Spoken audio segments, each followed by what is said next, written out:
Pa-close na tayo. Pero ang dami pa rin nagko-comment mga kaibigan. Yes, marami pa rin mo nagko-comment ng mga viewers natin. Salamat po, no?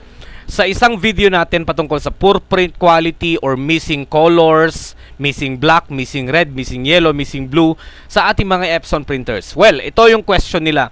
Sir, nagpalit na ako ng bagong print head pero mayroong isang comment eh. Basahin lang natin mga kaibigan. Ito na yung sagot kaibigan sa question mo. Kasi ito, yung case niya is dinala na rin daw sa isang technician, mga kaibigan, yung kanyang printer. And ang sabi ng technician, barado na daw yung kanyang print head. Syempre, magkakaiba naman. Iba-ibang technician, iba-ibang diskarte. No? Sa atin, sinasalba pa natin yan as long as kaya pa. Kung hindi na kaya, edi wala na talaga. Pero ito yung dapat nyong i-consider, mga kaibigan, na problema just in case lang. Oh, say for example, walang red. So, walang red. Barado na yung print head. Let's just assume na na-check talaga ng technician. Okay, barado na yung red talaga, hindi na lumalabas yung kulay, that's it. Ngayon, ni-require tayo ng technician na, or sinuggest ng technician na magpalit na po tayo ng bagong print head. Nagpalit ng bagong print head, bumili kayo ng bago, which is very pricey if I'm not mistaken. Pero wala pa ring red. Wala pa rin yung kulay na problema natin. Ito na yung problemang dapat nyong i-consider, mga kaibigan. Take a look at this part. We call this one the purge unit or the ink system. Yes, tama po ang inyong narinig, mga kaibigan. Purge unit or ink system. Ito na yon yung problema. Ngayon, mga kaibigan, there is only one way to fix this. This is through cleaning. Okay? Tatanggalin natin tong filter. Itong filter naman ang pinaka-common eh. Or pwede rin namang bumabara to. Pinaka-basic fix lang nito, mga kaibigan. For example, para ma-check ninyo, kailangan nyo siyang i-pump out using a syringe.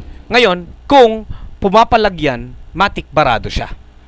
Pwede rin namang hindi siya barado as of now, sinalpak ninyo, then kusa siyang bumabara in the meantime. So, ang problema, pwedeng sa host, pwedeng naipit na dito yung host, naiipit, mga kaibigan. Pwedeng hindi nakakapag-move ng maayos, nakakadaloy ng maayos yung ink.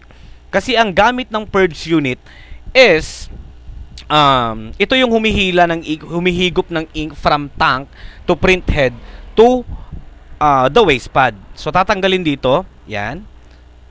I-check nyo kung okay ba yung daloy ng hose, hindi ba napitpit or whatsoever. Yan.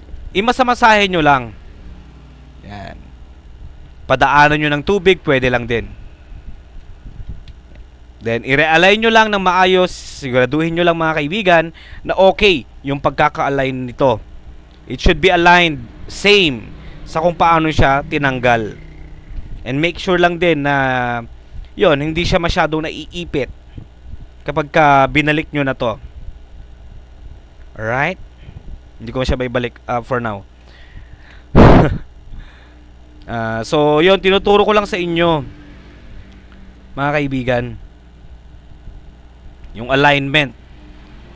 Para at least, next time, alam nyo na kung ano yung dapat nyong gawin. So, tignan nyo kung umiikot, hindi ba niya iniipit yung host. Okay ba ang alignment ng host? Alright? So, yun yung pinaka-basic sa lahat sa host problem. Imasamasahin nyo siya. Yan. And then, syempre, mga kaibigan, after that, pwede nyo rin gawin to. Yung, what do you call this one?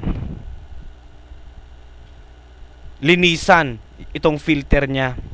Ito na, yung dapat nyong i-consider. Kung nagpalit na kayo ng print head pero still same no color, wala pa rin yung missing color, no? Kapag nagpalit na kayo ng print head, ito na yung dapat nyong tignan. So, meron tayong tatanggalin dito. Ito yung filter. So, merong isang spring.